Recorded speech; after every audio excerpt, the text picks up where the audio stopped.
Te damos gracias, Señor, por la oportunidad que nos das para reunirnos en tu nombre.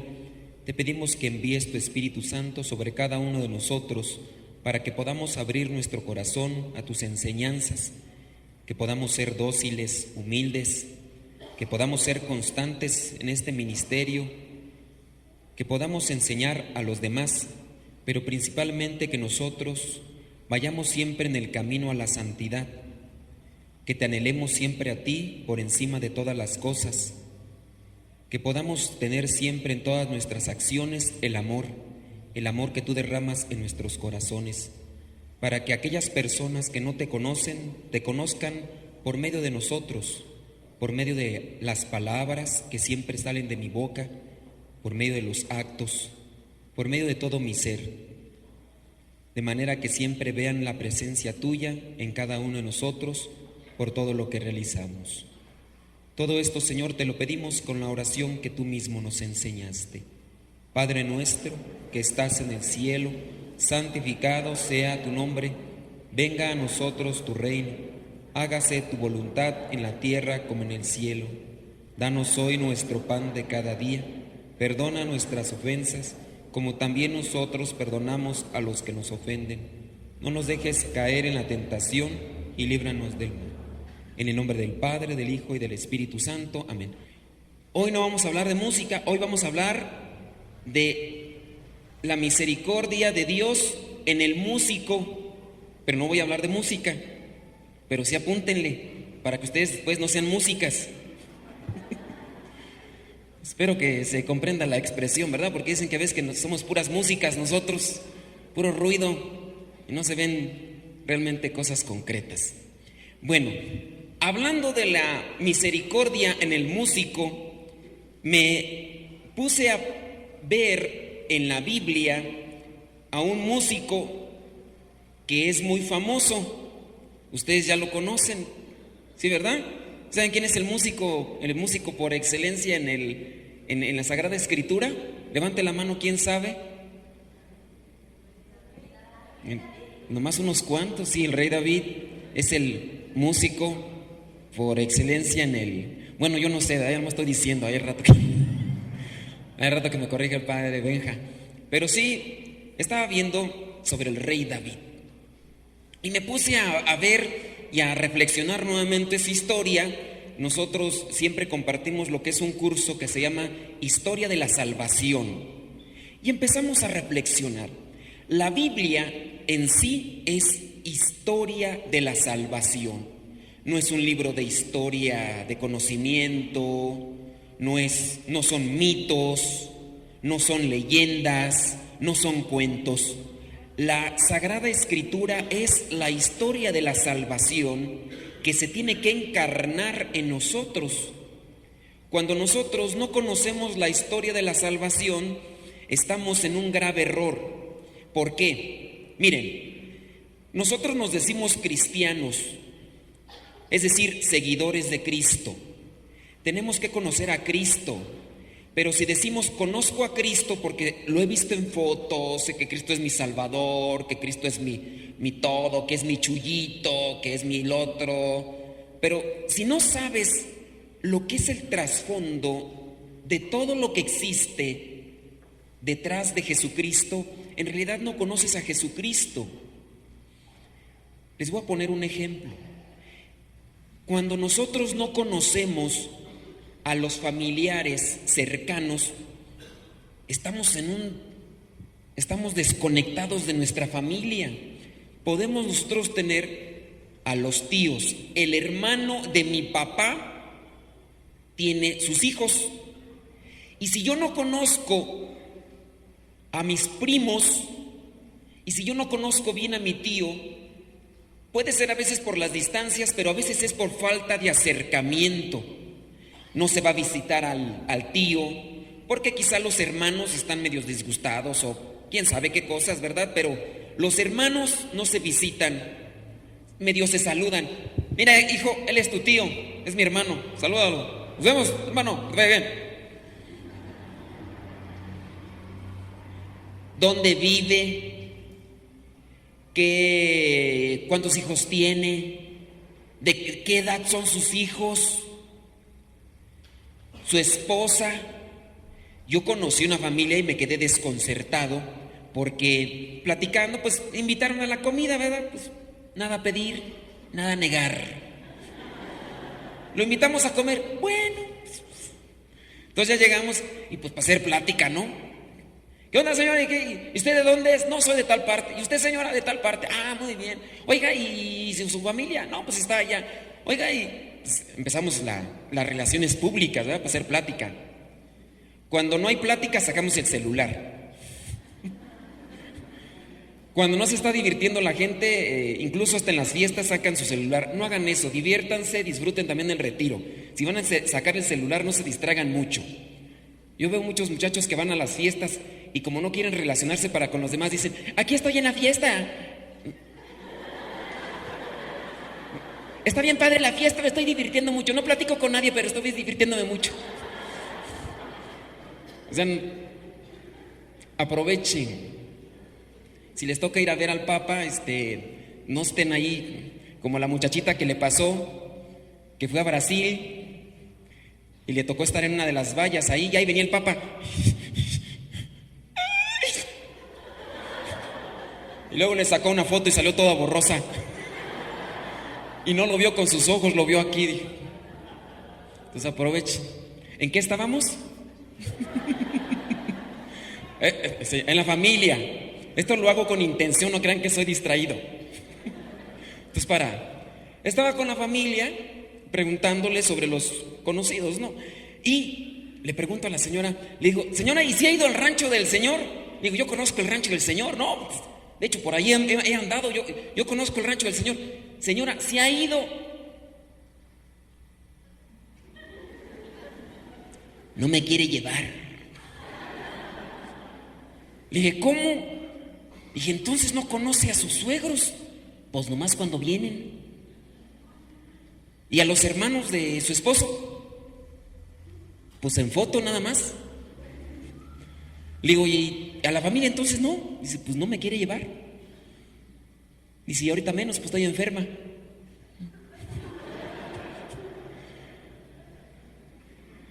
Esto puede suceder también con Cristo.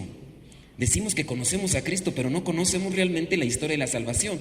Todo lo que está detrás de Jesucristo. Decía San Jerónimo, quien dice que conoce a Cristo y desconoce las Sagradas Escrituras, no conoce a Cristo. Para conocer a Cristo hay que conocer las Sagradas Escrituras.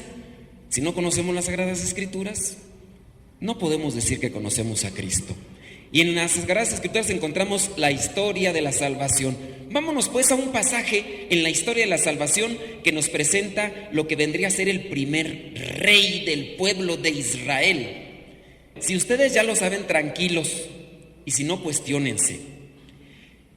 El pueblo de Dios es un pueblo elegido y Dios es el que gobierna a su pueblo. Dios gobierna a su pueblo por medio de los patriarcas. Encontramos a Abraham, a Isaac, ya después vendrá Jacob, que Jacob después se le cambia el nombre a Israel, y Jacob tendrá, apúntenle rápido,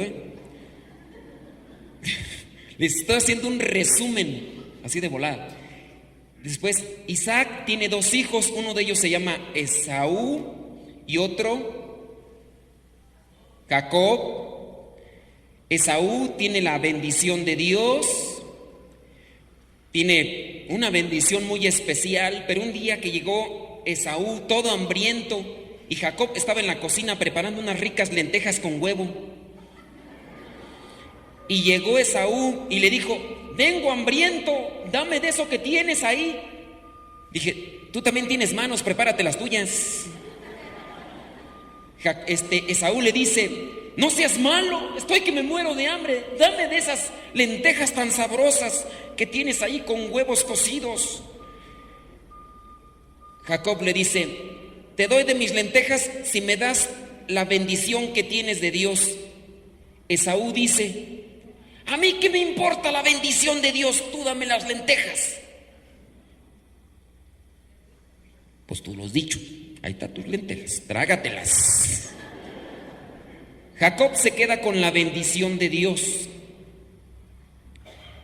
Ahora Jacob tiene la bendición de Dios, después se cambia de Jacob a Israel. Jacob viene a tener sus hijos. De sus hijos salen las 12 tribus de Israel. Las 12 tribus que llegan a conformar el pueblo.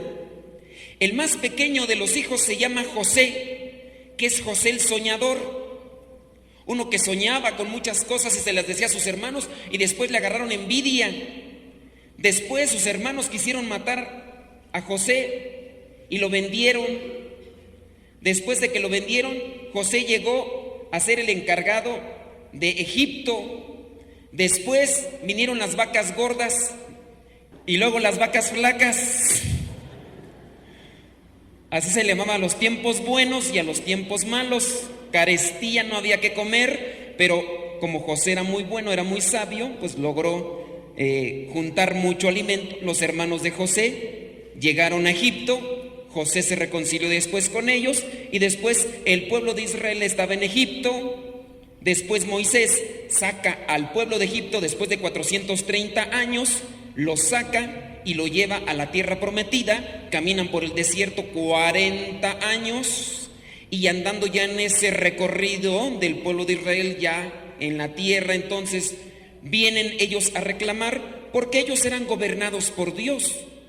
Dios gobernaba al pueblo de Israel por medio de los patriarcas, pero un día el pueblo de Israel comenzó a decir que ellos querían ser como los otros pueblos, que querían ser como los otros pueblos y que querían un rey.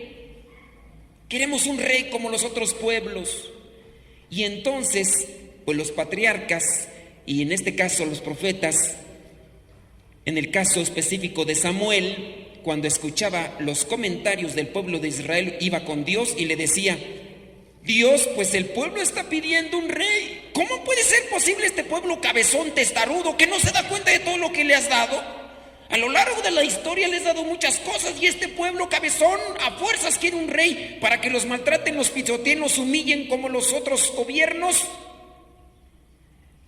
Dalai, Samuel, dalai. Serenidad y paciencia, Samuel. Vamos a darles un rey. Tienes que ir a buscar al rey. Y entonces Samuel escoge al primer rey, que se llama Saúl. Apúntenle, el primer rey de Israel. Los que no lo sepan, los que ya se lo sepan, ya nomás pélenme los ojos. Sí, porque si ya se lo saben, dice, esa historia me la sé. No, pélenme como quiera los ojos, pónganme atención, así para emocionarme yo. Entonces, primer rey del pueblo de Israel, Saúl. Ahora sí encontramos, ahora sí, este es un contexto, ¿sale? Saúl, como primer rey del pueblo de Israel, tiene una encomienda. La encomienda es destruir a los pueblos enemigos, contrarios. Esa es la encomienda.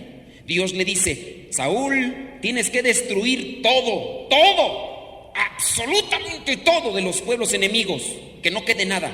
Te vas a quedar con sus territorios, pero no te tienes que quedar absolutamente con nada. Nada, absolutamente nada. Y Saúl con su ejército comienzan a hacer la batalla. Saúl ganaba batallas porque Dios estaba con él. Y llegaban a un pueblo y Saúl con la espada, y órale. Pero un día llegaron a un pueblo que era muy rico y productivo.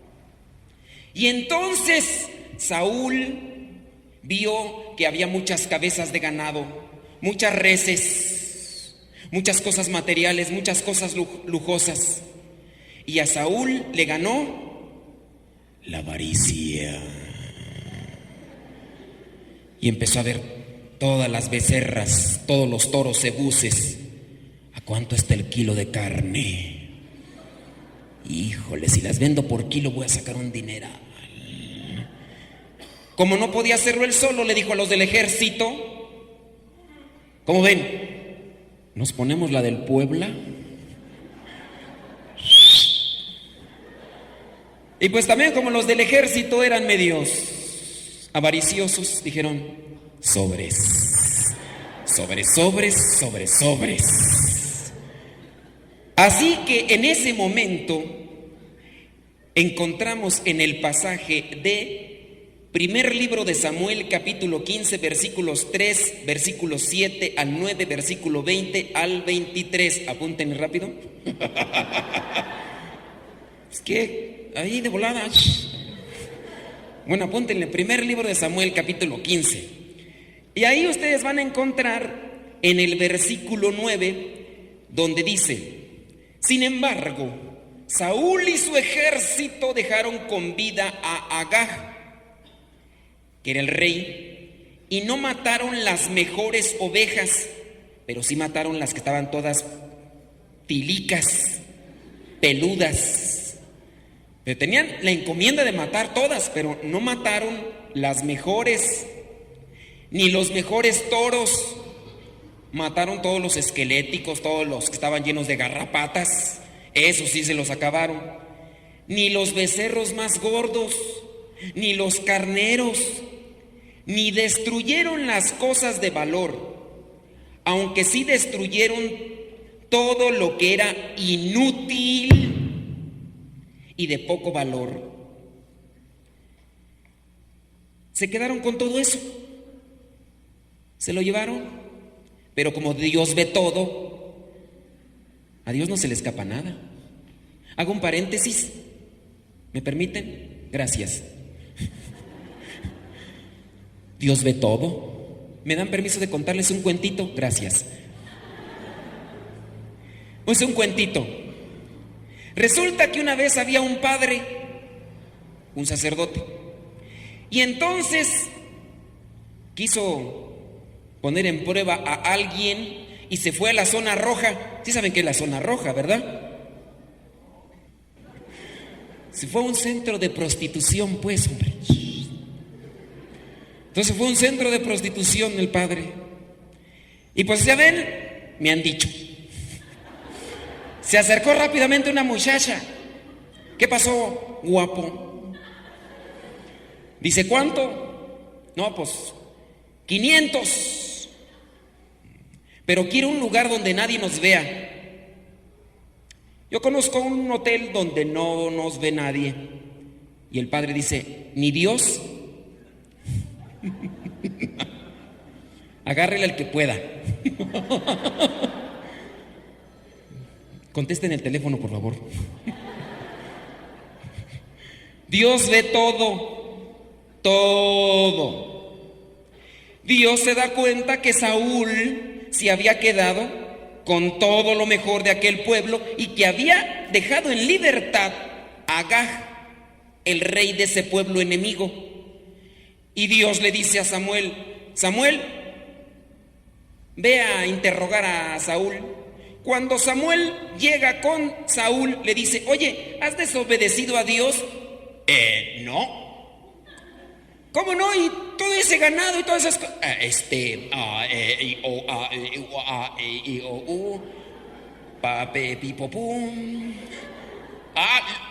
Se lo quedó el ejército. Ellos decidieron quedarse con ello porque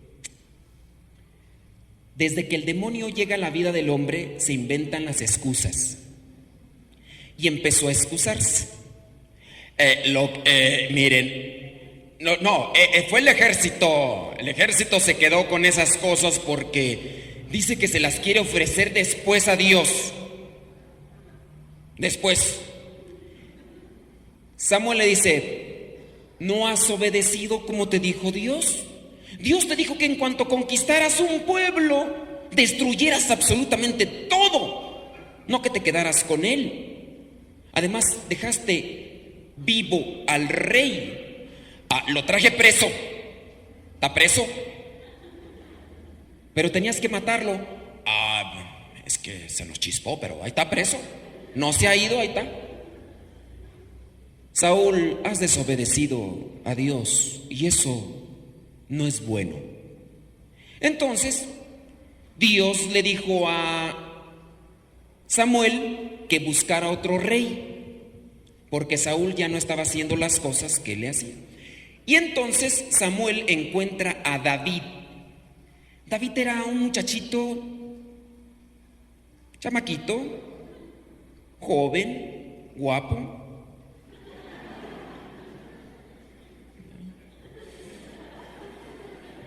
Las mamás no mienten. A ustedes por envidia, ¿verdad? Muéranse de envidia. Pero bien, viene un momento importante, y aquí es donde vamos a hablar sobre la misericordia del músico. Cuando Saúl ya había desobedecido a Dios, se arrepiente y dice: sí es cierto, ya me descubriste, ¿ya qué? Ya, sí, me arrepiento. Solamente lo dijo de dientes para afuera. Después comenzó a andar con ciertas situaciones que no eran realmente correctas. Después incluso un mismo espíritu maligno se apodera de Saúl. En el capítulo 16 del primer libro de Samuel, capítulo 16, versículos del 14 al 17, encontramos que Saúl contrata a un músico, busca contratar a un músico para que le ayude. En este caso, vemos en el capítulo 16, versículo 14, dice: y un espíritu maligno enviado por el Señor lo atormentaba. Por eso, los que estaban a su servicio le dijeron: como usted ve, Señor, un espíritu maligno de parte de Dios lo está atormentando a usted. Por eso ordene usted a estos servidores suyos que busquen a alguien que sepa tocar el arpa. Que sepa tocar el arpa. Aquí podría decir que sepa tocar bien la guitarra, porque hay unos que nada más le rasguean a la guitarra, no la saben tocar, pero nomás la rasguean. No, que sepa tocar el arpa, para que cuando le ataque a usted el espíritu maligno, el músico toque el arpa y usted se sienta mejor. Dice en el versículo 17: pues busquen a alguien que sepa tocar bien. Esto va para los que tocan en coro. Como no vinieron, ¿verdad? Como quieran, ustedes se los comparten. Que sepa tocar bien y tráiganmelo. Versículo 23. Así que cuando el espíritu maligno de parte de Dios atacaba a Saúl, David tomaba el arpa y se ponía a tocar. Con eso Saúl recobraba el ánimo y se sentía mejor. Y el espíritu maligno se apartaba de él. Cuando una persona sabe tocar y cantar bien, uno recobra el ánimo y se siente mejor. Cuando uno va a misa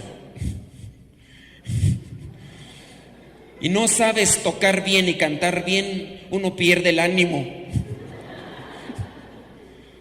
y no te sientes bien. Le preguntaron a un gran maestro de música, Sácara, en una ocasión, cuando participó en una misa donde estaba tocando un coro medio desafinado, dice: maestro, ¿qué le parece? Me parece que ya se están tardando mucho. ¿Qué espera, maestro? Que acaben.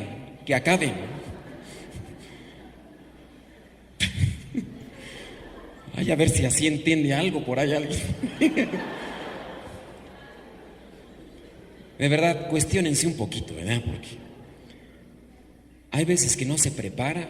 Y estos son puntos que ya hablamos en temas pasados, digo, pero pues Dios lo está presentando aquí de modo de no tomarlo. Tocar bien, ensayar con tiempo, practicar los cantos con tiempo, no de llegar 5 minutos y ahí estar afinando las guitarras. ¿Y cuál nos aventamos tú?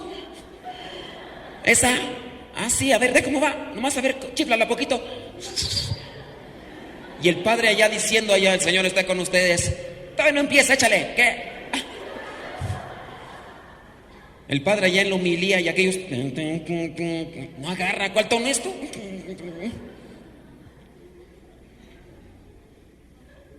Toquen bien, canten bien, así van a hacer sentir bien a la gente.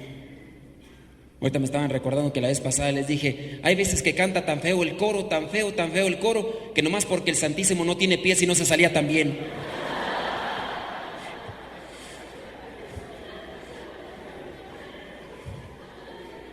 ¿De verdad?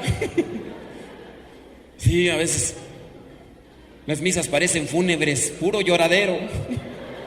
A ver a qué horas termina esto. Digo, pues de una vez, ¿no? Pues ahí está. Ahí.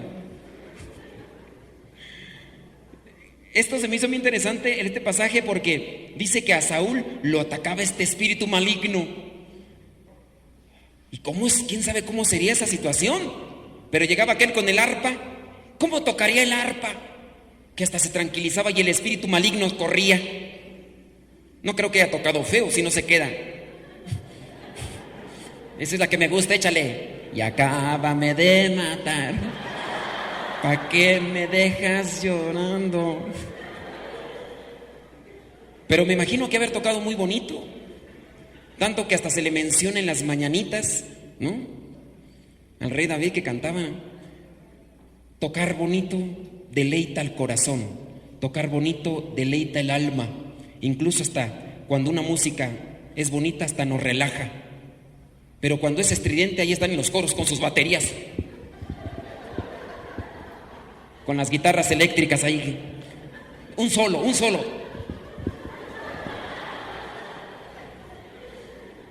Nomás queriendo quedar bien con la gente, pero no con Dios. ¿Cómo sería esto que hasta el espíritu se iba corriendo? Pero ahí está, la misericordia del músico. La misericordia del músico tiene que enfocarse en hacer conectar el corazón de los hombres con el corazón de Dios. Un músico que no sea misericordioso no va a tener eso presente. Un músico que no sea misericordioso siempre va a querer ser protagonista. Un músico que no sea misericordioso solamente va a querer deleitar los oídos y no el corazón. Un músico que sea misericordioso solamente va a querer atraer las miradas de la gente, no la mirada de Dios.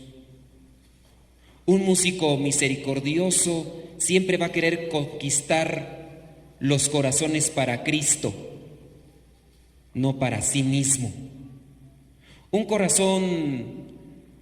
músico misericordioso siempre va a querer hacer que el corazón de las personas se sienta en el cielo. Y por eso se tiene que preparar bien. Un músico misericordioso siempre va a querer estar, pues, en un ambiente celestial. Y esa es la diferencia entre un músico secular y un músico de Dios. Que el músico de Dios sea misericordioso para que su corazón esté conectado con el de Dios y que su música haga conectar los corazones de los demás con el mismo Dios que le da esa misericordia.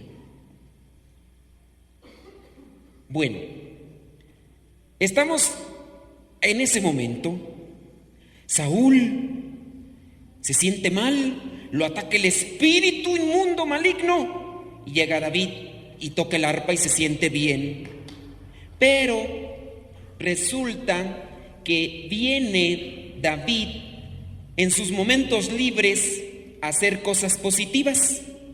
Resulta que en cierto momento el pueblo de Israel se ve atacado por un pueblo enemigo. El pueblo más feroz que tenía el pueblo de Israel era el pueblo de los filisteos. Ese era el pueblo más enemigo, más mula, que a cada rato quería estar ahí va sobre el pueblo. Y entonces, en una de esas, resulta que sale un gigante de este ejército de los filisteos y este gigante empieza a ofender al pueblo de Israel y empieza a ofender a Dios. Y pues ninguno de los soldados del pueblo de Israel tenía la altura del gigante filisteo. Y el gigante filisteo, pelo en pecho, aquí enseñándolos de guajolote, y empezaba a desafiar al pueblo de Israel y empezaba a ofender a Dios. Y todos los soldados, tú, ándale tú, no, tú, ahora, te está hablando a ti, el que escupa aquí, ándale tú, órale. Nadie le quería entrar. David andaba por ahí cuidando, en sus momentos libres, él cuidaba a sus animalitos y se da cuenta. Dice, mira, mira, órale, éntrele. ¿O qué? ¿Yo me le aviento o qué? Tú eres un niño, ¿tú qué? Tú ni nada. Tú eres un niño. Entonces, David va con Saúl y le dice, Majestad, déjeme darme un tiro con él. Tú estás bien mocoso, todavía ni... No, hombre, tú ni espada sabes agarrar, tú no funcionas, tú no charchas todavía, muchacho. No funcionas, pues, hombre, para los que no saben acá, palabras elevadas. Tú no chiscas, pues, hombre. Dice, no, deme chance. Y saca un pasaje que se me hace simplemente genial. Es primer libro de Samuel, capítulo 17, versículo 37.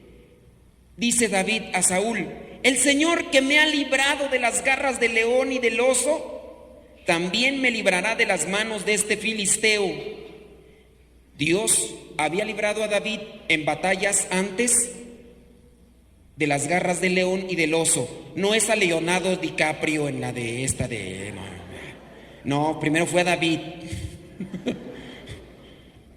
Dios ayudaba a David y lo ayudaba para librarse de las garras del león y del oso.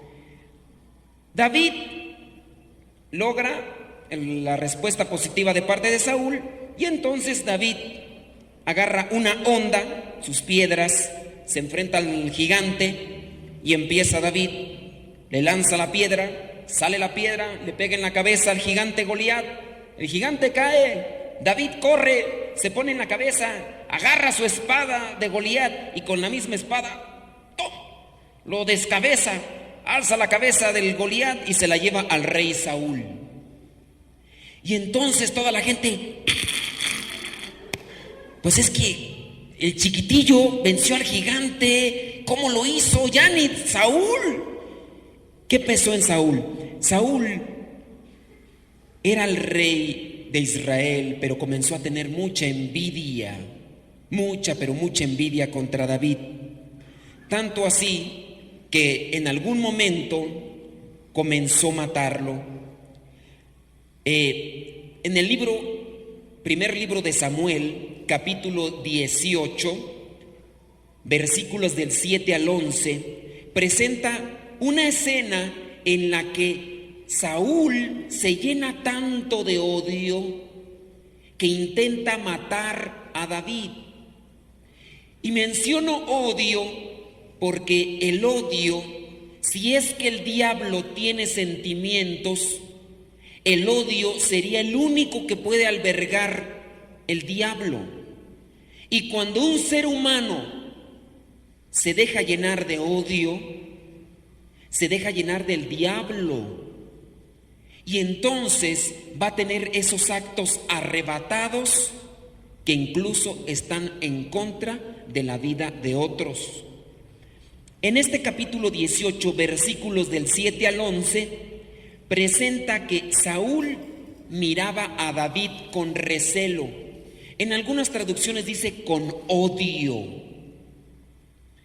Yo cuando analizaba esta cita bíblica me preguntaba, oye, ¿y los músicos, los de los coros, en ocasiones no mirarán con recelo a los integrantes de otros coros parroquiales? Porque cantan quizá mejor, porque les dan oportunidad de que canten en una misa donde va más gente, porque reciben más apoyo del párroco, y comienza a darse ese recelo que no debe de situarse en el corazón misericordioso de un músico. Pero en ocasiones nos llega a pasar lo que a Saúl, nos comenzamos a llenar de envidias y de recelos. Y ya empezamos a ver al otro coro o al otro grupo parroquial porque está recibiendo más apoyo del párroco. Y mira, el párroco le festejó el cumpleaños al coordinador del otro grupo y a nosotros nunca nos pela. Y mira, que se fue de paseo el padre con el grupo y con nosotros nada más. Y mira, cuando pasan los del otro grupo enfrente de nosotros, hasta caminan así como si. Y empieza a crecer el recelo, el coraje. Esos sentimientos no se deben de albergar en un corazón misericordioso. En un músico misericordioso no deben de estar. Si el otro canta mejor, pues ¿qué quieres?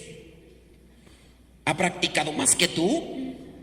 ¿Tú quieres tocar bien? Pues bueno, échale talacha, desgárrate aquí las yemas de los dedos. Saben que para tocar guitarra, pues yo duré como 2 años tocando guitarra y nomás me aprendí el círculo de sol. Pero con eso tocaba la misa. No me pregunten cómo tocaba, pero yo quería aprender más. En una ocasión llega un muchachito ahí. ¿Qué pasó? ¿Cómo estás? Bien. Digo, juega ahí con los muchachos. Mira, está el grupo juvenil jugando básquetbol. Es que yo vengo aquí a tocar, a aprender a tocar guitarra. Le dije, yo te enseño, me sé 2 círculos, pero te enseño uno. Porque si te enseño los 2 me quedo sin nada. Digo, ¿tienes guitarra? Dice, no, cómprate una. Porque la mía se desafina luego. A los 15 días llega con una guitarra. Le digo, si quieres te enseño el círculo de sol para que cantes el aleluya por lo menos. Ya hay 2, 3, ¿no? Ya lo contacté con los del coro. Yo era misionero laico hace como unos 8 años. Entonces ya lo contacto con los del coro. Pasó un mes y medio. Y otra vez ya llega aquel muchachito con su guitarra. Le digo, ¿qué? ¿Si has aprendido algo? Digo, porque yo llevo 1 año y apenas 2 círculos. ¿Tú cuántos llevas? No, hombre, que la agarra. Dije, no, pues ya has aprendido. A los 3 meses ya era el coordinador del coro. Digo, si en ocasiones nos resultan ese tipo de recelos, hay que quitarlos de nuestro corazón. Si quieres ser un músico misericordioso, no dejes que las envidias, que el egoísmo, que el orgullo se aniden en tu corazón, porque dejarás de ser un músico misericordioso y comenzarás a ser un músico secular. La mayoría de los músicos seculares se dividen, que ya salía por ahí Capaz de la Sierra. Se separan y ya formaron que patrulla no sé qué, que pues ya ni me acuerdo cuántas divisiones, ¿no? Y la mayoría de grupos se dividen por los recelos, por las envidias. Si ustedes son de coro, no debe de existir eso, porque entonces cuando comience a existir, ustedes ya no van a ser músicos misericordiosos, van a ser músicos seculares, que van a estar en competencia con los demás. No se dejen llenar por esos recelos, por esas envidias. Si en dado caso el párroco puede tener cierta preferencia por aquellos, pues tú no te preocupes, con que tú tengas la preferencia de Dios, de Jesucristo, con eso basta. Hay que buscar la preferencia de Jesucristo, no la del Padre. Pero sí cántale bien, porque si no te corre.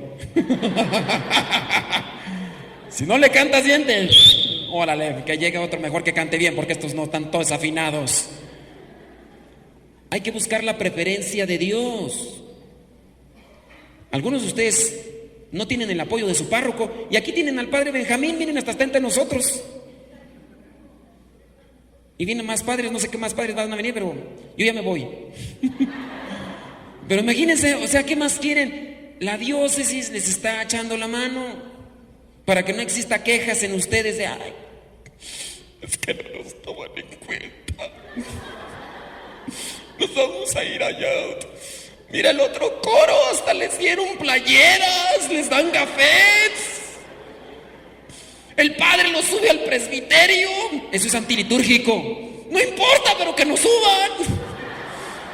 Entonces tú ya no quieres, tú más quieres lucirte, ¿no? Entonces, mucho cuidado.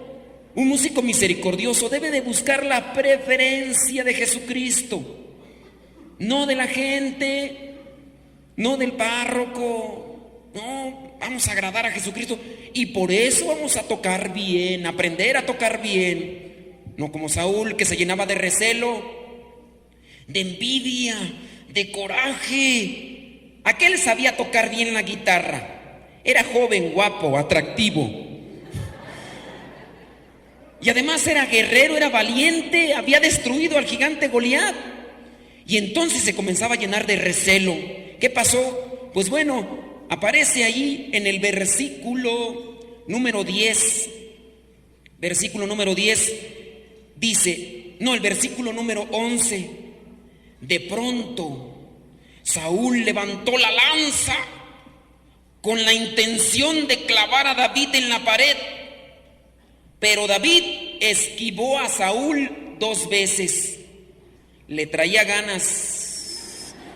¡No te muevas, infeliz! Aquel quería rematarlo. Imagínense cuánto rencor traía en su corazón. A fuerzas quería clavarlo. Y David, pues como era joven, ¿cómo? Atractivo, ágil.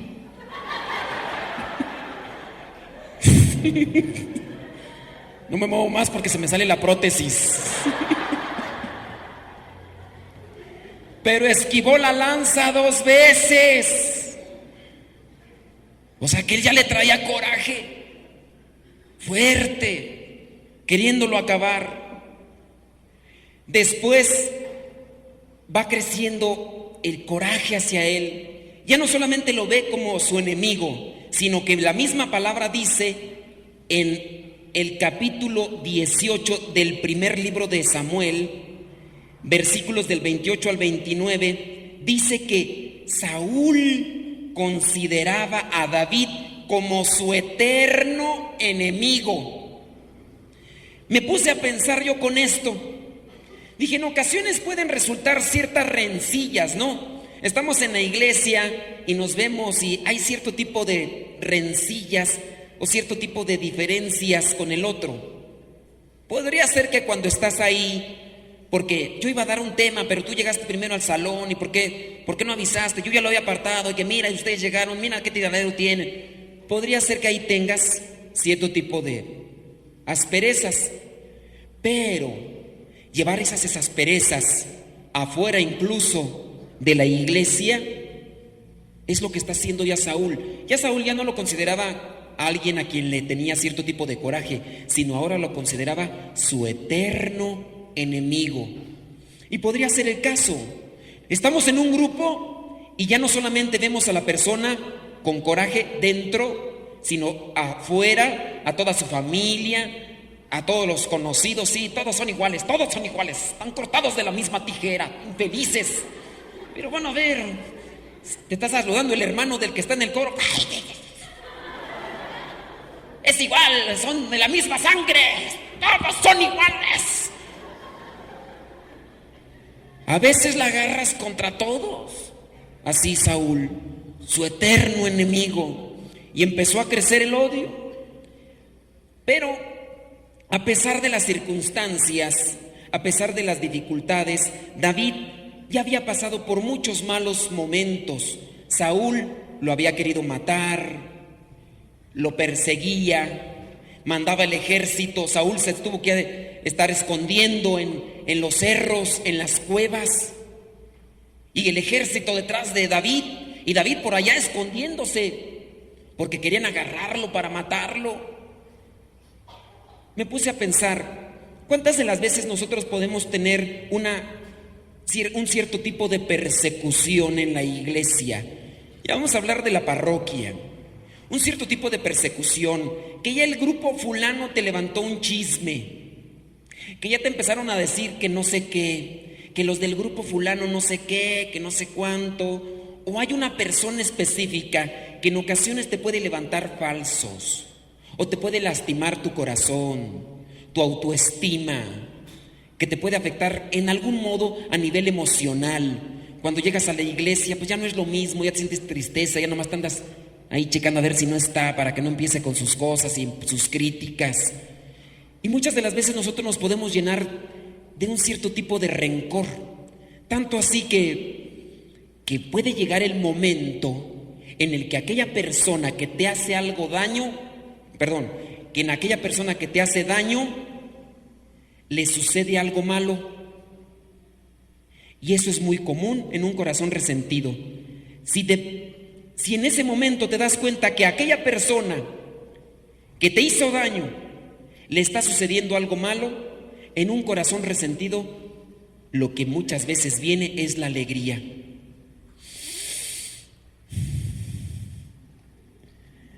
Pero mira nada más, qué bueno que le pasó eso.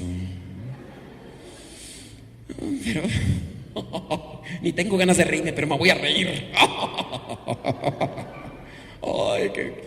Ay, qué bueno. Ay, no, hombre, pero me da muchísimo gusto. Qué bueno que se le reventaron las cuerdas de la guitarra. Quedó en ridículo delante de los demás. ¡Qué bueno! Así se escuchó ya toda desafinada su guitarra. Pero me da un gusto. Algunas veces puede uno tener ese tipo de comportamientos que te da gusto la desgracia de los demás, que te regocijas porque al otro le está yendo mal. Qué bueno que el padre ya se dio cuenta y que los corrió. Ay, qué bueno que llegó otro padre nuevo y se dio cuenta y los corrió. Ahora sí vamos a estar nosotros en la primera misa, en la que más participa gente. Qué bueno. Ay, ya se sentían dueños de la iglesia. Ya tenían un mes ahí, ya se creían dueños de la iglesia. Ay, no, ¿cómo nos pudo haber quitado? Nosotros tenemos 10 años aquí, luego llegan estos un mes. No, hombre, qué bueno que los quitaron. Es que luego hay gente que llega y se apodera de los lugares. Hay veces que pasa, ¿verdad? Pero tú no te regocijes. Un músico misericordioso no se debe de regocijar de las desgracias de los demás. Nunca. Veamos este pasaje. El pasaje, segundo libro de Samuel, capítulo 1, versículos del 11 al 12. Llegan a decirle a David que Saúl ha muerto, que Saúl ya colgó los tenis, chupó faros, se lo cargó la calaca, ya. Pienso yo que para la cuestión de David, si hubiera tenido su corazón también lleno de rencor, de odio y de coraje, se hubiera alegrado. Pero no, porque era la muerte de un ser humano, era la muerte de un elegido de Dios, y no importa lo que haya hecho de malo. Y esto también se los digo por aquellos que puedan tener su mala experiencia a veces con sus párrocos. Son elegidos de Dios y no te debes de alegrar por las cosas que le puedan suceder malas. Cuando llegan con David y le dicen, Saúl está muerto, ya, dice el versículo 11 de este capítulo 1 del segundo libro de Samuel. Entonces David y los que lo acompañaban se rasgaron la ropa en señal de dolor y lloraron y lamentaron la muerte de Saúl y de su hijo Jonatán, lo mismo que la derrota que habían sufrido los israelitas, el ejército del Señor, y ayunaron hasta el atardecer. A David lo habían intentado matar, lo persiguieron. Muchas cosas malas. Él sabía que Saúl le tenía coraje, que le tenía odio. Y no por eso David se alegró de la muerte de Saúl. Dice aquí, lloró, se rasgaron la ropa. Dentro de la costumbre judía, una señal, un signo para decir tengo tremendo dolor en mi corazón, agarraban la ropa y yo no lo hago porque no tengo otra, pero se rasgaban la ropa. Me duele hasta el corazón, mi corazón está roto de dolor. Pero fíjense aquí, había muerto el que podemos decir era un enemigo de él, pero no se pone alegre, se pone triste. Murió, se rasga las vestiduras, después incluso ayuna, hace ayuno. Después viene ya lo que es el reinado de David. David es un rey que en cierto modo también tuvo sus debilidades. David, como todo ser humano, tiene debilidades. David comienza por ahí en algún momento, él como rey del pueblo de Israel tiene que andar al frente de las tropas del ejército peleando. Pero en cierto momento pues él ya tranquilo manda el ejército y dice que un día por ahí se metió a echar una siestecita, estaba ya bien dormido y un día se levanta y se comenzó a mirar ahí por el balcón de su castillo y en eso miró a una mujer que se estaba bañando y no se fue, ahí se quedó. David, aguas, que las tentaciones por los ojos también entran y se pueden convertir en pecado. Y ahí estaba David, no le cambiaba de página. ¿Y saben a qué me refiero, verdad? No se hagan, se les den los ojos. Ahí estaba David.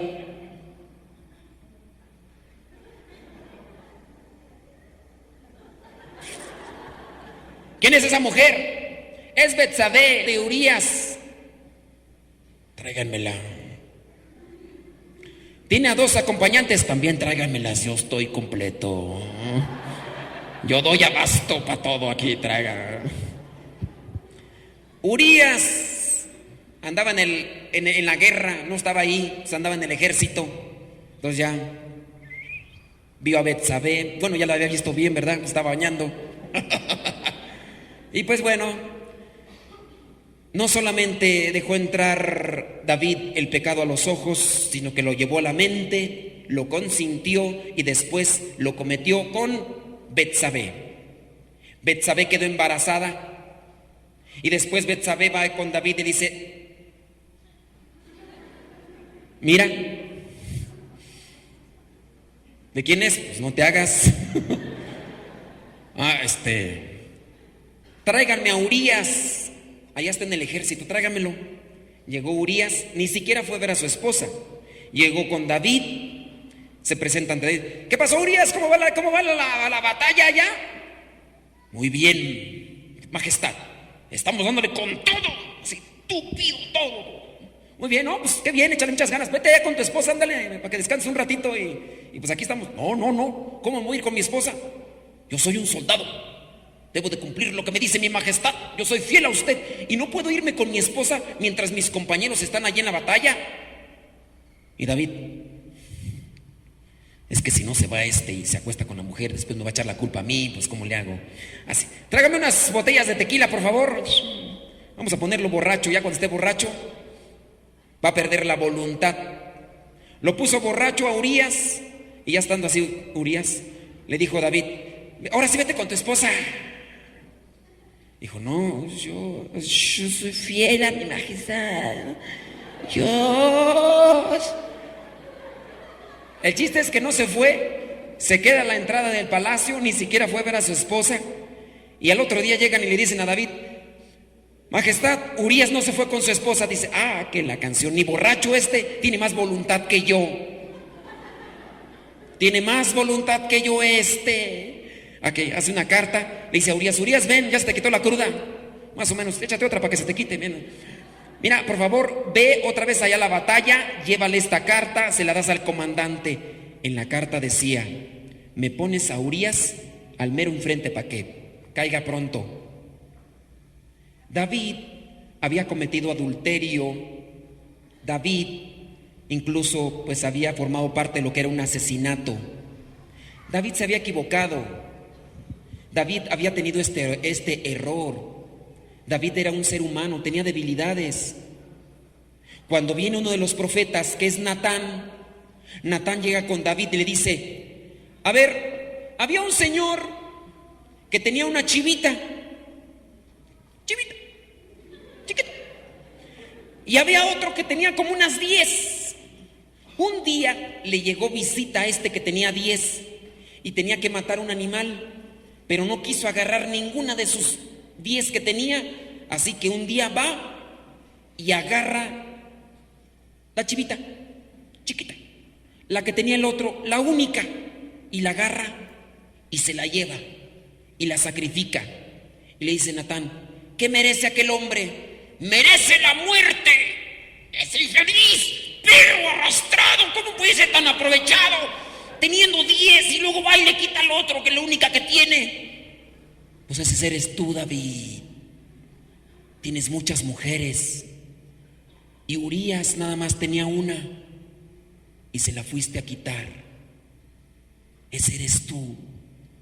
Cuando David, el músico misericordioso, se sintió delatado, se arrepintió, pidió misericordia y Dios lo perdonó.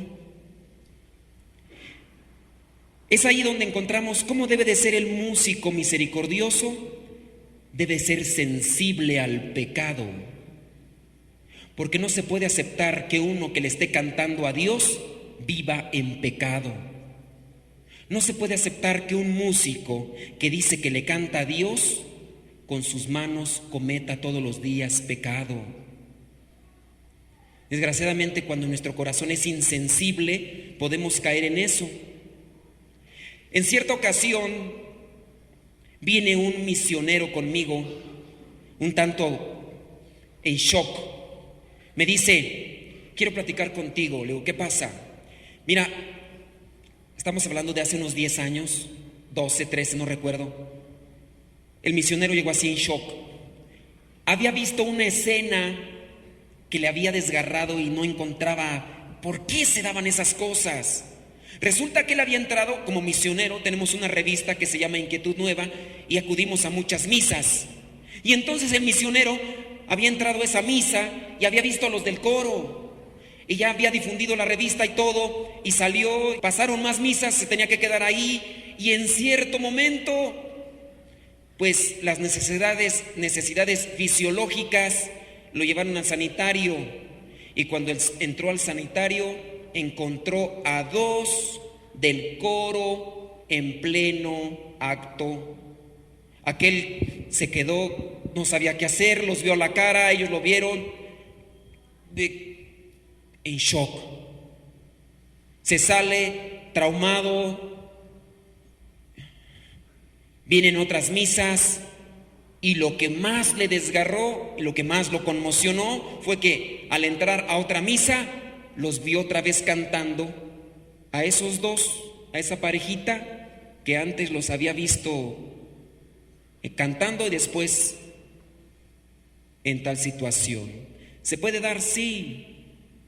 Hay algunos coros que no lo ven como un momento para adorar, alabar a Dios. Lo ven como un encuentro social, donde puede encontrar el novio, donde puede encontrar la novia, donde puede encontrar mi media naranja o mi media toronja o lo que sea. Y les hablas de Dios y sí, está bien, por aquí entra y por aquí sale. Y les hablas del pecado, está bien, confiésense, ¿para qué? Eso no es bueno. Tenía el conflicto yo con una encargada de un coro parroquial porque ella quería que se acercaran a la hora santa. Y los del coro le decían: ¿para qué? Mejor, no sé, invítanos a ensayar, a vocalizar. ¿Para qué la hora santa? Eso no es necesario. No lo necesitamos, nosotros estamos bien, no hacemos daño a nadie. Ni oración, ni reflexión, ni nada. Un músico misericordioso debe estar en conexión con Dios para que todo lo que salga de él sea transpiración de Dios. Si el músico misericordioso no llega a arrepentirse de sus pecados, entonces no es músico misericordioso, es un músico secular. Por eso, si ustedes están en coros, deben de tomar muy bien conciencia de lo que es pecado, no dejarse influenciar como lo hizo en este caso Saúl, o en este caso David. David se equivocó, David cometió errores, pero cuando le dicen del pecado se arrepiente, pide perdón, comienza una etapa de ayuno, comienza una etapa de reconciliación con Dios. Eso debe hacer el músico misericordioso, que cuando se dé cuenta de su error, de su pecado, comience una etapa de reconciliación con Dios. Portarme bien con los demás, acercarme al sacramento de la confesión, hacer mi oración, no solamente en el grupo, porque si voy al grupo y hago mi oración y sí, Padre nuestro que estás en el cielo, santificado sea tu nombre, alabaré, alabaré, alabaré, y mi mente por acá. Tu corazón, ¿con quién está conectado? ¿Está con Dios? Encontramos que David duró 40 años reinando. Lo podemos encontrar ahí en el primer libro de los Reyes, capítulo 2, versículos 10 al 11. Primer libro de los Reyes, capítulo 2, versículo 10. Dice: David murió y fue enterrado con sus antepasados en la ciudad de David. Fue rey de Israel durante 40 años, de los cuales reinó 7 en Hebrón y 33 en Jerusalén. 40 años. Estamos en Cuaresma, y en Cuaresma tenemos el número 40. ¿Qué es el número 40 en la Biblia? ¿Simboliza algo el número 40? Claro que simboliza algo. Por eso, ¿cuántos días duró el diluvio? ¿Cuántos años duró el pueblo de Israel caminando por el desierto? ¿Cuántos días estuvo Moisés en el monte esperando las tablas de la ley? 40 días. ¿Qué es el 40 en la Biblia? Etapa de purificación. Viene a ser una etapa de purificación. Sin duda estos 40 que también se presentan en lo que es el reinado de David, le sirvieron para purificarse. Y si te purificas, te santificas. El músico misericordioso debe buscar purificarse para alcanzar la santidad, desechando cada día los pecados de su vida, las debilidades, las tentaciones. Hay que purificarnos. Miren, el primer rey fue Saúl, el segundo fue, ¿quién fue? David. El tercero, ¿quién fue? Salomón, que fue hijo de, deben decir hijo de Salomón fue hijo de David. A Salomón Dios le concedió ¿qué? Sabiduría. Dios se aparece en una visión y le dice: Salomón, pídeme lo que quieras, lo que quieras. Échame sabiduría, Señor. Y ahí le va sabiduría. Tenía mucha sabiduría a Salomón. Pero ¿saben qué? A diferencia del primer rey de Israel, del segundo y de él, el tercero, es que a Saúl nunca lo van a encontrar en el santoral. Nunca, porque no se le considera santo y porque en parte desobedeció a Dios y nunca se miró un arrepentimiento sincero de su parte. A Salomón, pues con toda la sabiduría del mundo, desgraciadamente Salomón no puso en práctica la sabiduría, la traía acá cargando, pero nunca la puso a trabajar. Tanto así que tuvo cientos de concubinas. Y luego las concubinas le obligaron a que pusiera sus nichos con sus ídolos. Y a Salomón tampoco lo van a encontrar en el santoral. pero al que se van a encontrar es a David. David está en el santoral ¿qué día? El 29 de diciembre se recuerda a David, rey y profeta. La palabra o el nombre David significa aquel que es amado y es de origen hebreo. Para ser músicos misericordiosos hay que tomar el ejemplo de David. Aprender a tocar bien, reconocer las faltas, las debilidades, los pecados, arrepentirte y después reconciliarte con Dios. De esa manera nosotros vamos a llegar a ser lo que es una persona misericordiosa. La palabra misericordia está compuesta de dos palabras, dos vocablos que viene a referir la miseria en el corazón. Cuando yo siento dolor en mi corazón, tengo algo que me hace relacionarme con los demás. En el caso de la misericordia de Dios, Dios tiene compasión de nosotros. Estamos en el año de la misericordia y ahora se refiere mucho a lo que es la misericordia de Dios con nosotros. Dios tiene compasión de nosotros, que podría ser otro de los términos afines con la palabra misericordia, compasión. Es decir, sentir con el otro el dolor, el sufrimiento, y por eso me acerco a ayudarlo.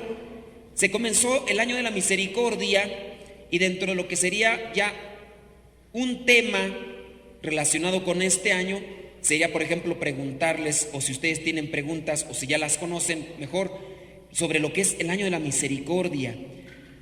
Si ya tocamos los puntos de cómo ser músico misericordioso, ahora, cómo reconciliarnos con Dios y alcanzar esa misericordia de Dios. Durante este tiempo se nos presentan diferentes formas para alcanzar la misericordia y lo que son las indulgencias. El problema es cuando nosotros no conocemos las indulgencias, ¿para qué son? ¿Dónde se dan? ¿Qué función tienen?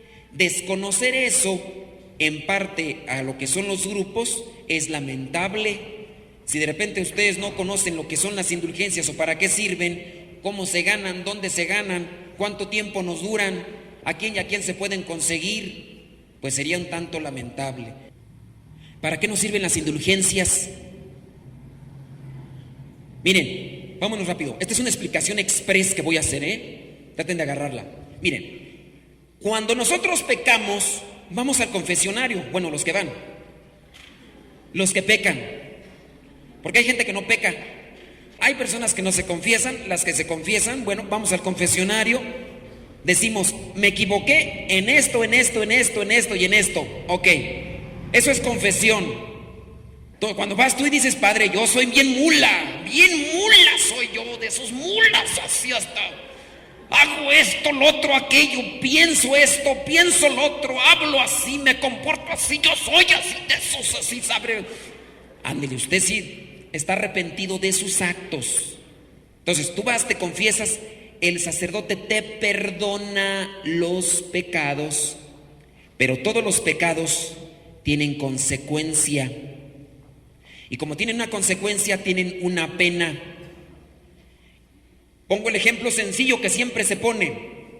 Uno de ustedes está jugando por ahí, avienta la pelota, llega la pelota, rompe el vidrio.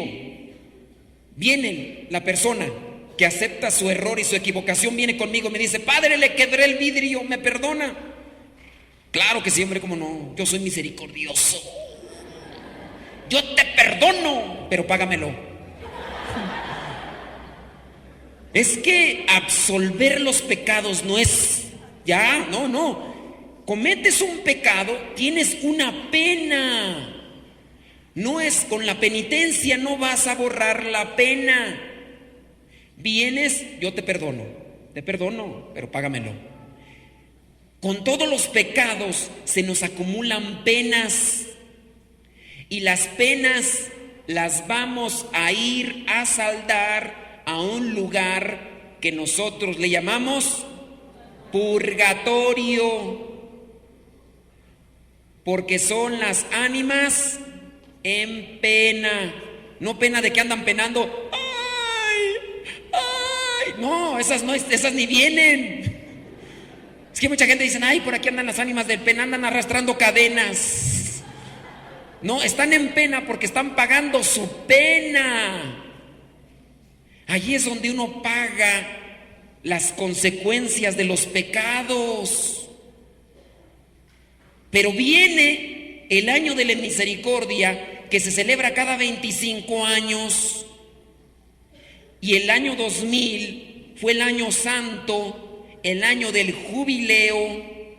Y ahí se concede la indulgencia plenaria. ¿Qué significa eso? Que se te borran todas las penas. De manera que si tú te mueres ahorita, si se te cae la lámpara,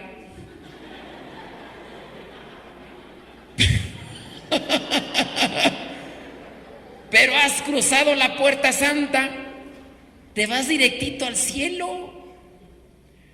Pero así uno puede ser muy santo, muy actuar, pero tienes penas con tus pecados, igual pasas por el purgatorio.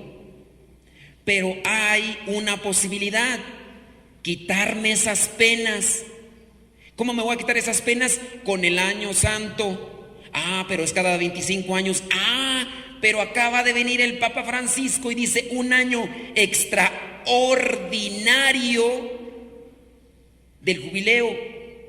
De manera que no hay necesidad de esperarse hasta los 25 años, sino que en este año de la misericordia tienes la oportunidad de borrar todas tus penas, las penas consecuencia de tus pecados.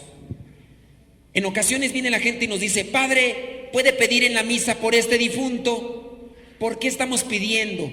Para que Dios lo perdone, para que Dios ya le conceda la paz eterna. ¿Por qué? Porque puede estar en el purgatorio. ¿Quieres librarlo del purgatorio? La misa es buena porque se pide por él, pero si tú vas a la puerta santa, haces tu peregrinación. Estos son los pasos. Cumplir una peregrinación para los que puedan. Antes de eso, confesarte. Tienes que confesarte. Si no te puedes confesar, aunque pases por la puerta santa, nomás no.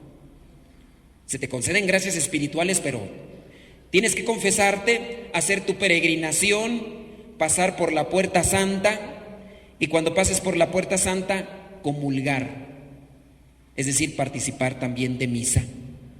Así de sencillito se lo sintetizo de una manera así más. Confiésate, y después de que te confiesas ya haces tu peregrinación y pasas por la puerta santa, que regularmente es la puerta de la catedral, o en algún lugar que el obispo pueda designar algunos lugares. Ustedes ya acá sabrán cuáles, pero algunos lugares especiales.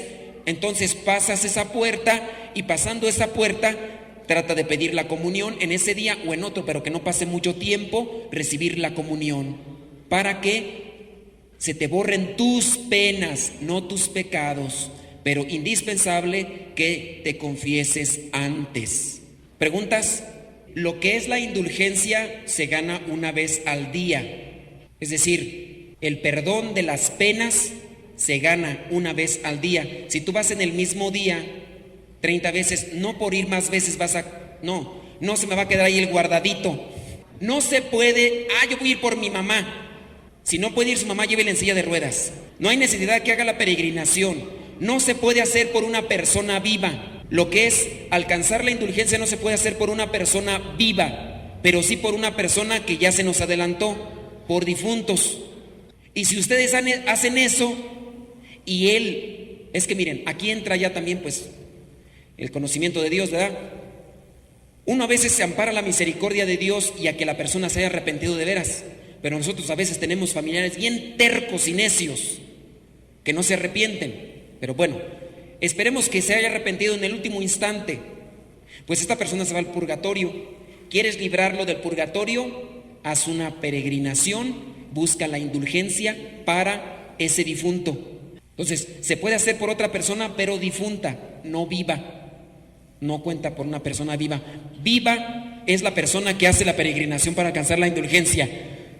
Están las obras de misericordia dentro de lo que sería participar. Se supone que si tú ya tienes una relación o una cercanía con las cosas de Dios, no necesariamente por este año tienes que practicar obras de misericordia, pero el Papa presenta diferentes obras de misericordia para practicar, también como complemento para incluso el bienestar espiritual. Obras de misericordia hay muchas: ayudar a los enfermos, visitar a los presos, consolar a los tristes, muchísimas. ¿Cuánto tiempo la peregrinación? De rodillas desde aquí hasta la basílica. No, mira, es esa disposición incluso hasta personal. No necesariamente se tiene que hacer una peregrinación de 1 kilómetro, 2 kilómetros o de... No, es una disposición incluso hasta penitencia. En ocasiones puede determinar el obispo, esta calzada la pueden hacer como peregrinación. A veces el obispo determina.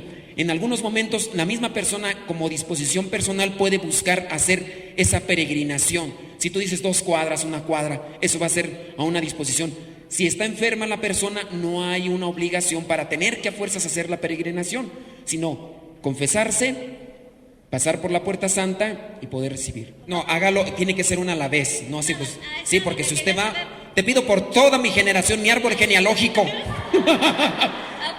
No, una a la vez, una a la vez, sí, porque si no yo voy a pedir hasta por mis bisabuelos. Aparte de la peregrinación, cruzar la puerta, oír misa, comulgar, ¿se tiene que hacer alguna oración en especial aún más? Oraciones específicas como tal no lo hay. Hay algunas que son propuestas. No, que si no hice la oración no me vale. No, lo importante es el sacramento de la reconciliación. Pero se pueden proponer, hay diferentes incluso oraciones que son como propuestas. Pero esto no quiere decir que si no la haces no te fue válida la indulgencia. Pero sí las pueden hacer, incluso hasta en la peregrinación ir rezando el rosario, en estos días de Cuaresma el Via Crucis, en fin. Entonces hay que pedir por el Papa y por los obispos. Esto no necesariamente solamente en estas fechas, hay que pedir siempre para que el Espíritu Santo siempre los ilumine.